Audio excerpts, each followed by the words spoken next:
Friends வணக்கம். நலம் Tamil channel உங்களை அன்புடன் வரவேற்கிறது. கர்ப்பகால பயணத்தில் முதல் வாரத்தில் நாம் அடியெடுத்து வைக்கிறோம். இது உங்கள் கடைசி மாதவிடாய் சுழற்சியாகும். குழந்தையின் வளர்ச்சி. இந்த வாரத்தில் உடலில் குழந்தை இல்லை. கருப்பை மென்மையாய் உருவாகி ஆரோக்கியமான முட்டைகளை வெளியேற்றுவதற்கு நம் உடல் தயாராகி உள்ளது. உணவுகளின் கட்டுப்பாடு. கர்ப்ப காலத்தில் உணவுகளில் கவனம் செலுத்துவது மிக முக்கியமாகும்.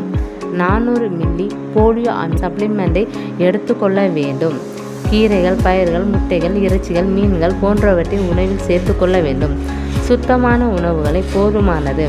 தண்ணீர் குடிப்பது அவசியம். டீ, காபிகளை தவிர்க்க வேண்டும். ஆரோக்கிய பழக்கங்கள்.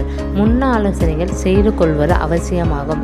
சர்க்கரை, தைராய்டு, மஞ்சக்காமாலை, பிரஷர், லோ பிபி போன்றவற்றை பிரச்சனைகளை கட்டுப்படுத்த தினமும் நடைபயிற்சி அல்லது யோகாவே சிறந்தது.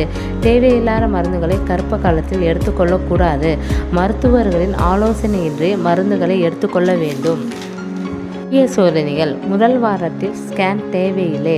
உங்கள் இரத்த வகைகள் என்னவென்று தெரிந்து கொள்வது மிக அவசியமாகும்.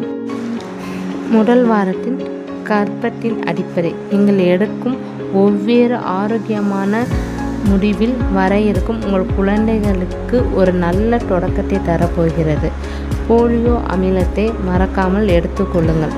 அடுத்த வாரம் கர்ப்ப காலத்தின் 2வது வாரத்தில் சினை முட்டைகளின் வளர்ச்சிகள் பார்ப்போம்.